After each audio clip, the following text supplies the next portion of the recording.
술 끊으신 분들에게 유혹이 되지 않았으면 좋겠습니다. 여기서의 더 좋은 포도주라는 것은 하나님이 준비하신 은혜의 어떤 그런 결과들이겠죠. 우리 옆에 분들하고 그런 의미에서 이렇게 인사합시다.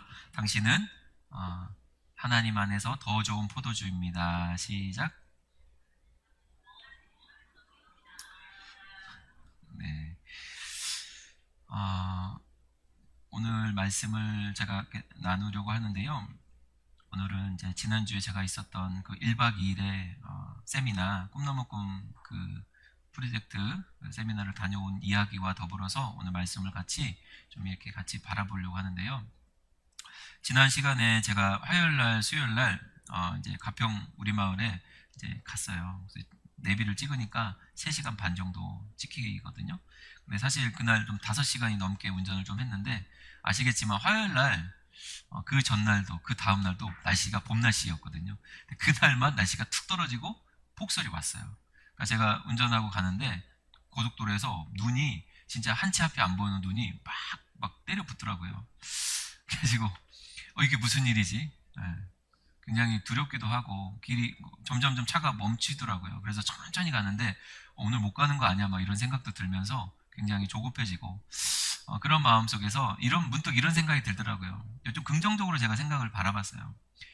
완전 예상치 못한 그런 폭설이다 보니까 그래 하나님의 은혜도 이렇게 오는 경우가 많지. 그래서 기대가 됐어요. 아멘. 이런 생각의 전환이 또 좋잖아요. 그래서 그래 이런 갑자기 오는 폭설처럼 하나님의 은혜도 이렇게 하나님 우리가 예상치 못하게 우리에게 주어질 때가 많지. 좀 그런 은혜가 있었으면 좋겠다. 이런 마음으로 올라갔어요. 근데 5시간 동안 여러분 운전하면서 졸리기도 하고 힘들기도 하잖아요. 그래서 제가 설교를 보통 듣거든요. 근데 설교를 누굴 거 들었냐면 더 바이블 미니스트리라고 하는 그 선교단체, 성경을 가르치는 그 단체의 대표인 이지웅 목사님 맞죠? 그 목사님의 설교를 제가 들었어요. 근데 그 설교가 1시간짜리 좀 1시간 넘는 그 자를 3편을 들었기 때문에 딱 시간이 맞는 거예요. 그러니까 운전 내내 설교를 듣고 갔어요. 얼마나 은혜를 많이 받았는지 모르겠어요.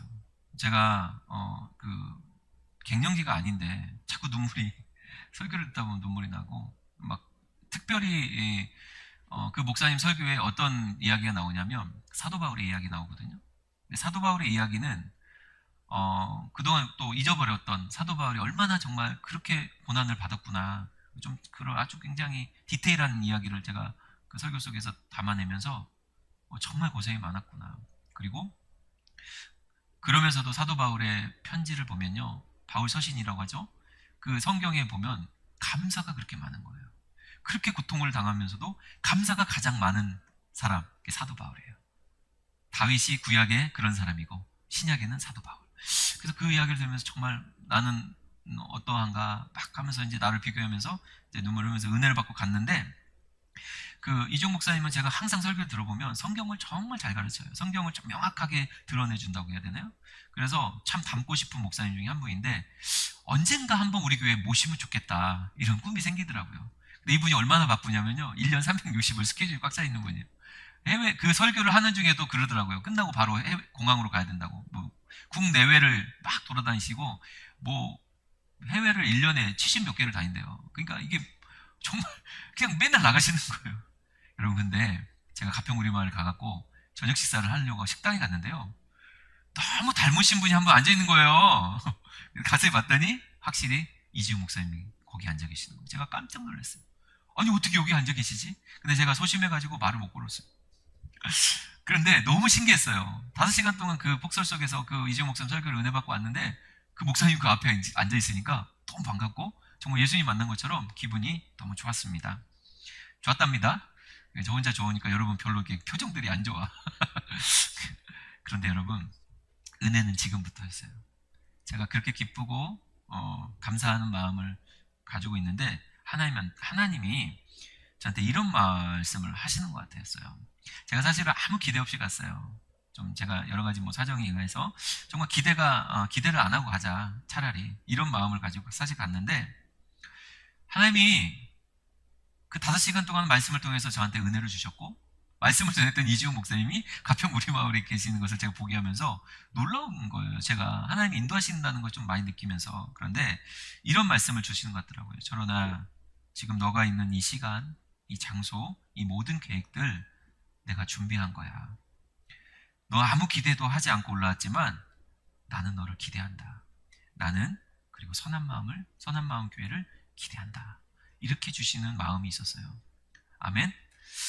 그 마음이 좀 느껴지면서 하나님이 나를 기대하고 선한 마음 교회를 기대하시는구나. 그러면서 참여하게 된 1박 2일 동안의 그 모든 세미나 속에서 많은 은혜를 받았습니다. 뭐 이런 이야기는 조금 나중에 더 하면 좋겠고요. 그러면서 제가 깨닫는 게 두 가지가 있었어요. 하나님이 우리의 인생을 이끌어 가실 때에 그냥 이끌어가는 것 같으세요? 아니면 어떠한 계획이 있어서 이끌어가는 것 같으세요? 계획이 있다는 거예요. 그래서 두 가지를 깨달았는데, 첫째는 하나님은 우린 그냥 이끌어가는 게 아니라 특별한 계획을 갖고 이끌어가신다. 할렐루야. 분명한 목적을 갖고 이끌어가신다. 할렐루야. 이 두 가지예요. 분명한 목적과 특별한 계획, 또 선하신 계획을 하나님이 가지고 우리를 인도하신다는 것을 제가 깨닫게 되었거든요. 여러분, 지난주 우리 말씀 기억하시나요? 예수님이 제자들을 부르실 때 어떠한 일들이 일어났는지 우리가 살펴봤는데, 예수님이 제자를 부를 때도 마찬가지예요. 예수님이 우리를 부를 때도 마찬가지예요. 그냥 부르신 게 아니라, 그냥 우리가 이곳에 있는 게 아니라 어떤 특별한 목적과 분명한 목적과 선하신 계획이 있다 없다? 있다라는 거예요. 이것을 발견하는 순간 여러분, 우리가 달라지는 거예요. 오늘 제자들은 그것을 발견하게 됩니다. 가나의 혼인잔치를 통해서 예수님이 그것을 분명하게 드러내고 분명하게 가르쳐주고 있어요. 그래서 오늘 우리도 똑같이 이 예배를 통해서 그것이 발견되어지길 축복합니다. 나는 왜 오늘 이곳에 주님이 나를 불러주신가? 예수님이 제자들을 막 불렀잖아요. 요한도, 안드레도, 빌립도, 나다나엘도 다 불러가지고 그 제자들을 제자 삼았어요. 그리고 나서 가나의 혼인잔치로 초청을 받아 갑니다. 이게 우연이 아니라는 거죠. 뭐예요? 분명한 목적과 계획이 있어서 이렇게 간 거예요. 그럼 그게 뭐냐? 하는 예수님의 계획이 뭐냐? 특별히 결혼식이라는 것 기억해 주세요. 무슨 식이요? 장례식을 간 게 아니고 결혼식을 간 거예요. 돌잔치를 간 게 아니고 결혼식을 간 거예요. 이 결혼식에는 특별한 의미가 있는 거죠. 여러분, 혹자는요, 예수님이 이 결혼식 가면 사람들이 좋아하잖아요. 막 잔치잖아요. 혼인잔치니까. 특별히 또 유대인들은요, 일주일 동안 결혼식을 하거든요. 그러니까 사람들이 늘 끊이지 않고 웃음이 끊이지 않고 막 먹을 게 풍성하고, 이런 곳을 예수님의 첫 사역, 예수님이 이제 공생애를 시작하는 제자들을 데리고 첫 사역하는데 이곳에 간 것을 두고 혹자는 좀 이렇게 의아해하고 좀 불평도 하는 거예요. 왜 그러는 줄 아세요? 세례요한 때문에 그런 거예요. 당시는 예수님이 뜨기 전에 세례요한의 영역이 엄청 컸거든요. 영적인 영향력이. 근데 세례요한은 어떤 사람이었냐면 그 예수님을 기다리고 준비하고 그 예수님만 선포했던 사람으로서 그가 그것을 온전히 전하기 위해서 어디를 선택했냐면 광야를 선택했거든요. 광야에서 메뚜기 먹고 돌에 붙어있는 꿀 석청 먹고 그렇게 비천한 사역을 했는데, 예수님은 그렇게 세례요한이 준비하고 선포한 그 예수님이 오시자마자 화려한 결혼식에 가니까, 예수님 뭐야? 아니 세례요한 저게 비천한 자겠는데 예수님 뭐 저렇게 화려한 걸 좋아하시네? 라고 오해를 하는 사람들이 있었다는 거예요. 그러나 여러분, 그것은 진짜 오해라는 거죠. 그야말로 예수님이 이 결혼식을 선택한 이유는 분명합니다. 왜 그럴까요? 이 결혼식이야말로, 이 결혼식은 하나님과 우리의 관계를 한 방에 보여주는 최고의 장소이기 때문입니다. 할렐루야. 한 방에 보여주는 거예요. 예수님은요, 우리에게 누군지 아세요? 성경은 처음부터 끝까지 뭐라고 했냐면 신랑인 거예요. 신랑. 그러면 성도들은, 우리는 예수님 앞에서 우리는 뭐예요? 신부인 거예요. 여러분 다 신부예요. 여러분이 화장하면 신부 화장하는 거예요. 웃기려고 했는데 안 웃겨지네요. 옆에 사람과 당신은 신부입니다. 누구의 신부? 예수님의 신부. 이 말을 들어도 들뜨지 않는 거는 예수님이 신랑처럼 못 느껴지시기 때문일 수도 있어요. 내가 예수님의 신랑. 그러니까 남자들은요, 이렇게 생각하면 돼요. 요즘 제일 잘 나가는 누가? 카리나가 여러분의 신부입니다. 라고 생각해 보세요. 와닿나요? 공유가 여러분의 남편이다 생각하시면 돼요. 심장 떨리는 일이죠? 그런 거예요. 예수님이 나의 영원한 신랑이다. 이게 설명이 좀 깊어지지 않네요. 이게 뭐 와닿아야 되는데 와닿지가 않는데, 어쨌든 여러분, 이런 관계성을 너무 명확히 보여주는 장소가 결혼식이기 때문에 예수님의 첫 사역은 이렇게 시작하는 거예요. 예수님이 영원한 신랑이고 우리는 그분의 신부라는 것을 너무 잘 보여주잖아요. 자, 그런데 이 혼인 잔치에서 하이라이트라고 해야 될까요? 문제가 하나 생기죠? 그 주제가 뭐냐면 포도주예요. 포도주가 떨어졌어요. 여러분 다 아시겠지만 유대인의 결혼식에서 포도주는 어떤 역할이죠? 물? 뭔가 들어본 좀 맞아요.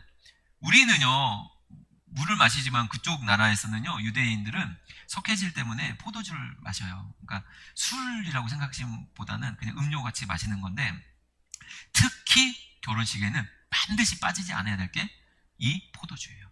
왜 그러냐? 그들이 일주일 동안 길게 결혼식을 하는 이유도 그들의 장수, 그들의 행복, 그들의 어떤 영원한 관계를 축복하는 것도 있지만 이 포도주도 그래서 계속 흘러야 돼요. 그 결혼식 내내 포도주가 흘러야지 이들의 결혼 생활이 계속해서 축복이 넘치고 은혜가, 사랑이 계속 흘러가기를 바라는 마음으로 포도주를 끊임없이 내주어야 돼요. 혼인잔치의 주인들은. 그런데 이게 끊어졌다? 이게 떨어졌다? 뭐예요? 결혼 지금 망치는 거예요. 완전히. 절대 떨어지서는 안 되는 건데 이게 떨어져 버린 거예요. 이 상황에서 예수님이 등장해서 어떤 일이 일어나죠? 이 포도주를 더 좋은 포도주로 바꿔주시는 하나님의 첫 번째 역사가 일어나는 거예요. 여러분, 우리 삶 가운데 이 역사가 일어나길 축복합니다. 진짜 하나님의 우리의 인생에서 계속해서 끊이지 않는 기쁨, 진짜 행복이 누구로부터 오는 거냐면 예수님으로부터 온다는 것을 이 사역을 통해 보여주시는 목적이 있어요. 분명하죠. 너의 진짜 기쁨이 어디서 오는 줄 알아? 우리의 진짜 행복이 계속 이어지려면 어디서부터 시작돼야 되는 줄 알아? 바로 예수 그리스도. 예수 그리스도가 물을 포도주로 바뀌면서 그 망칠 수 있는 혼인잔치를 다시 살려놓은 것처럼 예수님이 우리 가운데 오실 때에 신랑으로 오신다고 했어요. 신부된 우리 삶에 진짜 행복은 예수 그리스도가 있을 때만이 진짜 기쁨이 있다. 그 얘기를 하고 있는 거예요. 여러분 믿으십니까? 여러분 요즘에 우울하십니까? 기쁘십니까? 저는 봄이 참 좋아요. 봄이 오면 꽃이 피고 따뜻하고 이제 너무너무 옷도 가벼워지고 좋아요. 그래서 저는 봄, 여름, 가을, 겨울 중에 봄을 제일 좋아하거든요. 봄이 되면은 이 따뜻한 기운, 뭔가 다시 살아난다는 이 어떤 부활의 기운이 너무 좋아요. 봄이 와도 근데 슬픈 사람들이 있어요. 날이 좋아지는데 내 인생은 계속해서 어눌해. 너무 힘들어. 암울해. 너무 앞길이 안 보여. 그래서 힘들 수 있잖아요. 여러분 예수 그리스도를 붙잡으시기를 저 여러분 축복합니다. 예수님이 여러분의 인생 가운데 나타나시면 그 진짜 기쁨과 행복이 시작되는 거예요. 오늘 제자들에게 그것을 분명하게 깨닫게 하신 줄 믿습니다. 자, 그런데 잘 보세요. 물이 변하여 뭐가 됐어요? 포도주가 된 거예요. 물이 변하여 포도주가 된 것은 이것 자체가 하나의 메시지인 거예요. 예수님이 이 땅에 왜 오셨는가에 대한 전체적인 방향성을 보여주는 거예요. 그게 뭡니까? 한 단어로 요약하면 따라서 합시다. 변화.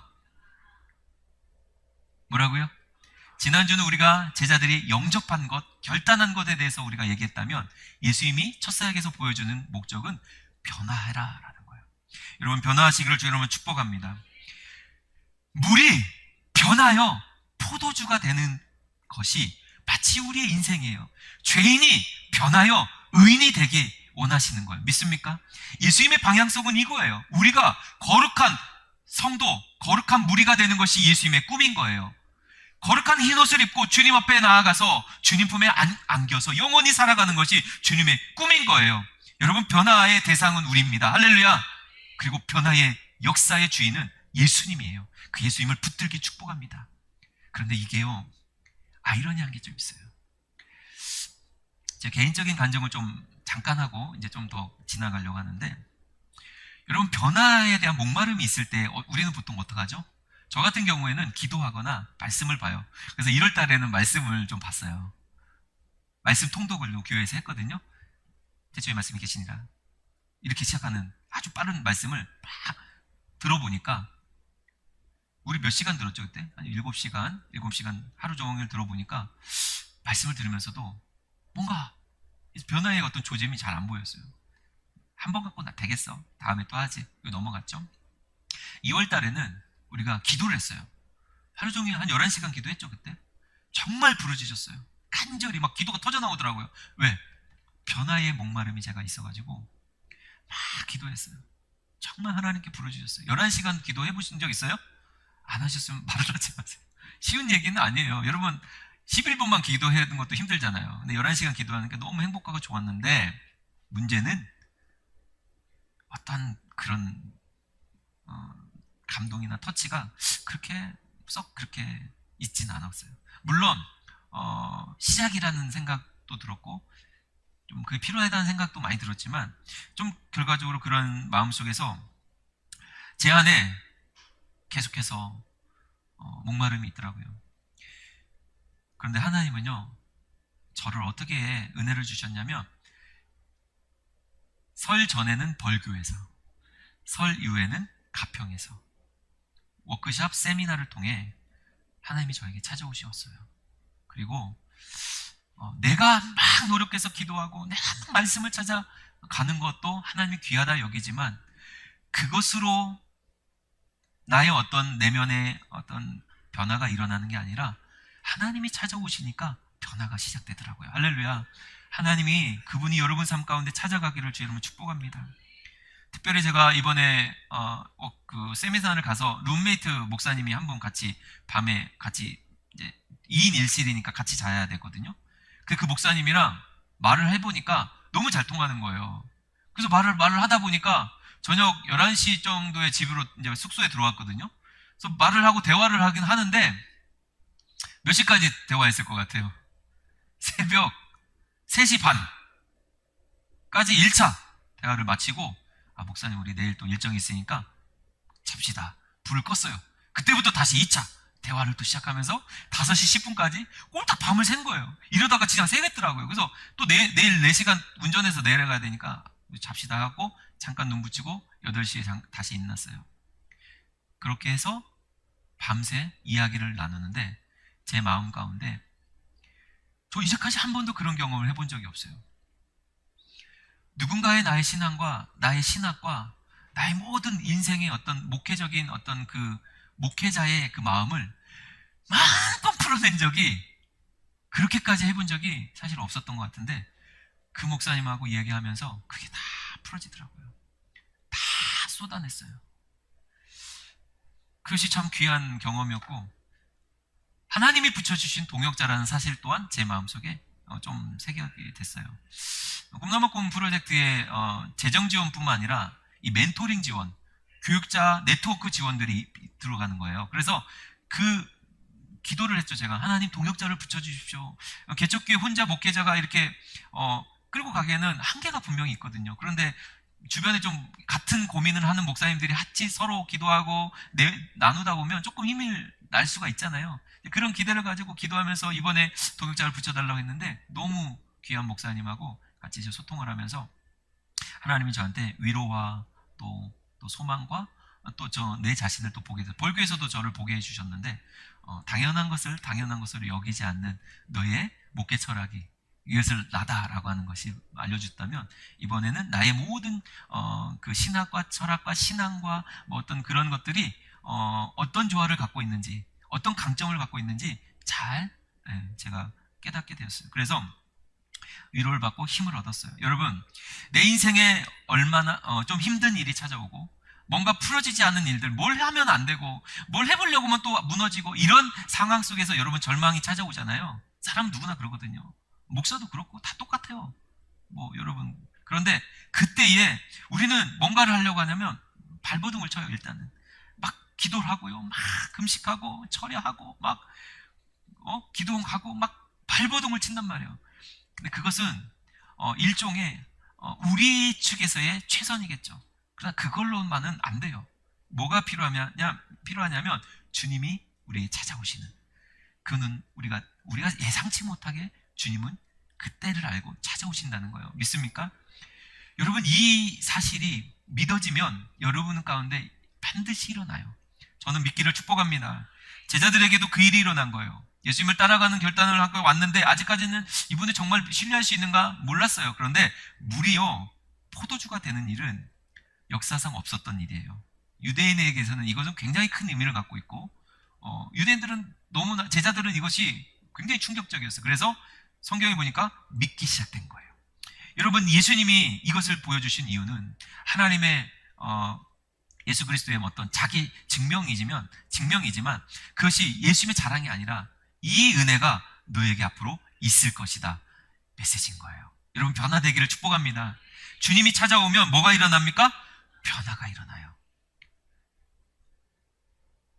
그러면 이 사건을 통해 다시 한번 우리 처음으로 돌아가 볼까요? 1절에서 21절의 이 사건 우리가 사실 봤어요. 작년에인가요? 우리가 이 요한복음 우리가 첫 번째 세메이온 우리 표적에 대해서 7가지 나눴잖아요. 첫 번째 표적 나눴잖아요. 그런데 또 나누게 된 이유가 다시 한번 보자는 거죠. 예수님이 준비한 이 상황과 계획 속에서 그래 니들의 변화가 필요해 라고 하는 그 장면에서 성경에서 말씀하시는 3가지의 대상들의 반응이 있더라는 거예요. 첫 번째는 누구의 반응이냐면 마리아의 반응이었어요. 마리아는 어떻게 반응했죠? 마리아는 어떻게 반응했는지 말씀을 한번 볼까요? 말씀에 3절입니다. 한번 읽어볼까요? 시작. 포도주가 떨어진지라 예수의 어머니가 예수에게 이르되 저들에게 포도주가 없다하니. 보세요. 여러분, 문제를 내가 해결하는 게 아니라 주님께 맡기는 습관이 있기를 축복합니다. 저도 그렇고 우리 여러분도 아마 그런 게 많아요. 문제가 생기면 내가 해결하려고 발버둥 치는 거예요. 근데 마리아는 보세요. 문제가 생기자마자 어떻게 먼저 나와요? 마리아는요, 불평하지도 않고 사람들 탓하지도 않고 해결책을 찾지도 않고 계산하지도 않았어요. 따로 뭐만 딱 했냐면 그 문제를 예수님께 가지고 온 거예요. 그리고 그냥 그것을 주님께 맡겼어요. 여러분, 이게 우리한테 필요한 줄 믿습니다. 자꾸 우리는 생각하고 원망도 나오고 불평도 나오고 그 안에서 뭔가 인간적인 계산들이 막 늘어나잖아요. 문제에 대한 이야기. 내 삶에 어떤 문제도 여러분 상관없어요. 관계의 문제, 어떤 물질의 문제, 건강의 문제, 모든 어떤 갈등의 문제. 이 모든 문제를요, 내가 해결하려고 보듬어지게 마시고 오늘 맡기시길 주님을 축복합니다. 맡기는 은혜.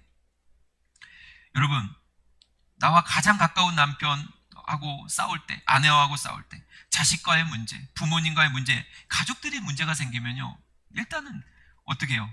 우리가 상대방을 막 설득하려고 하죠. 내 의지를 막 이렇게 얘기하려고 하잖아요. 근데 그렇게 하지 마시고 기도 먼저 하십시오. 하나님께 일단은 맡기십시오. 주님, 이 관계의 회복을 주님 앞에 올려드립니다. 여러분, 맡기시길 주의 이름으로 축복합니다. 너 염려를 다 주께 맡기라. 이는 그가 너희를 돌보심이라. 여러분, 맡기시며 그것이 믿음이고 그것이 능력인 줄 믿습니다. 두 번째요, 항아리를 날랐던 하인들의 반응이 있어요. 첫 번째는 마리아의 반응, 두 번째 누구의 반응이라고요? 항아리를 날랐던 하인들 반응. 여러분, 이해가 되실까요? 여러분이 하인이라고 생각해 보십시오. 어느 날 예수님이 잘 모르는 때잖아요. 예수님이 누군지. 근데 갑자기 예수님이 오더니 항아리에 6개 항아리에 물을 꽉 담아서 날라다가 주어라 이러는 거예요. 이거 말이 안 되잖아요. 이거 이해가 됩니까? 인간 솔직히 이해가 아예 안 됩니다. 물을 왜 항아리에 채워? 그걸 왜 또 갖다 주라고 그래? 그런데 여러분, 상식적으로 이거는 말이 안 되지만 하인들은 그냥 순종을 하는 거예요. 그 말씀의 권위를 가지고 순종하는 거예요. 그러니까 이런 마음도 있었을 것 같아요. 아이고, 나는 하인이니까 시킨 대로 하면 되지. 뭐라고요? 나는 하인이니까 시킨 대로 하면 되지. 욕은 누가 먹는 거예요? 주인이 먹는 거예요. 예수님이 시켰으니까 가서 물 떠주고 물 먹이면서 야, 이거 물 왜 주냐? 예수님이 시켰어요 라고 하면 되지. 이런 생각이 없지 않았겠어요? 있었지 않았겠어요? 그래서 갖다 준 거예요. 그냥 이해도 안 되고 안 돼요. 그러나 그냥 순종한 거예요. 자, 이것이 오늘 본문에서 우리에게 주는 믿음의 방식이에요.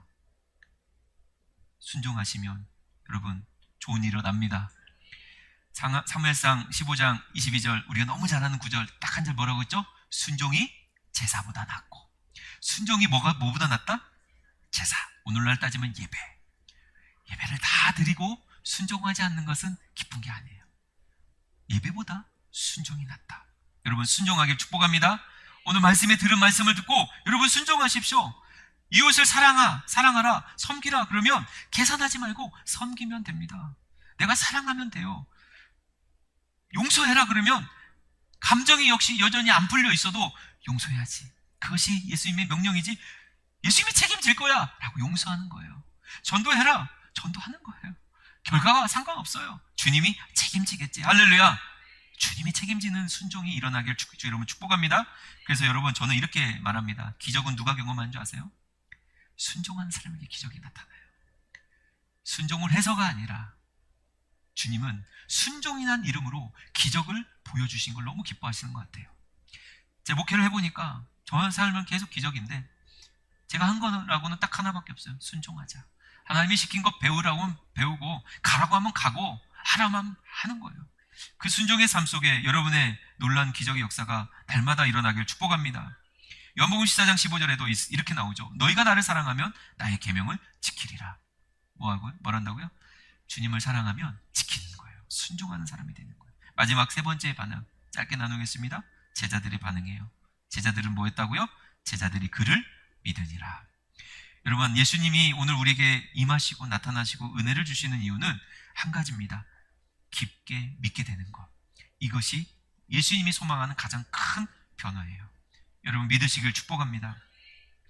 여러분 우리 신앙에서는요 여러 가지 실패가 찾아오고 기다려도 아무리 기다려도 소식이 없고 부족하고 연약한 게 너무 많아요. 그런데 이게 모든 게 뭐라고요? 하나님의 훈련인 거예요. 신앙의 훈련. 실패도 신앙 훈련이고 기다림도 신앙의 훈련이고 부족함, 연약함도 신앙의 훈련인 거예요. 하나님은 왜 이렇게 우리를 훈련할까요? 하나님은 우리를 문제를 없애는 분이 아니라 문제를 통해 우리를 자라게 하시기 위함인가 믿습니까? 포도주가 떨어지는 문제가 눈앞에 펼쳐질 때 주님이 어떻게 이것을 해결해 나가는지 명확하게 보여주신 것. 그 중요한 그 중심에는 변화라는 포인트가 있어요. 여러분 우리가 변화되지 않으면 이 변화에 동참하려고 하는 의지가 없으면 사실 기적은요 사실 일어나지 않을 때가 많을 것 같아요. 그러나 오늘 여러분 말씀을 통해서 여러분 한번 오늘 세 사람들의 이야기를 나눴잖아요. 첫째가 누구였죠? 마리아. 뭐 했다고요? 그냥 문제를 맡기는 거예요. 하나님께 기도한 거예요. 예수님께 그냥 와서 주님 포도주 떨어졌습니다. 여러분 한번 속으로 한번 얘기해 보세요. 여러분 문제 있잖아요. 주님 요요가 왔습니다. 주님 가정이 무너지고 있어요. 주님 이게 어려워요. 그냥 맡겨보십시오. 이 믿음 있게 축복하고 둘째 주님이 말씀하시면 순종하는 거예요. 내 생각으로 비껴내지 마시고 내 어떤 짧은 이성과 경험으로 그것을 제외시키지 마시고 순종해 보십시오. 마지막 세 번째 주님을 정말 신뢰하는 것으로 변화되길 축복합니다. 이게 물이 변하여 더 좋은 포도주를 된 것처럼 오늘 우리에게 주시는 메시지예요.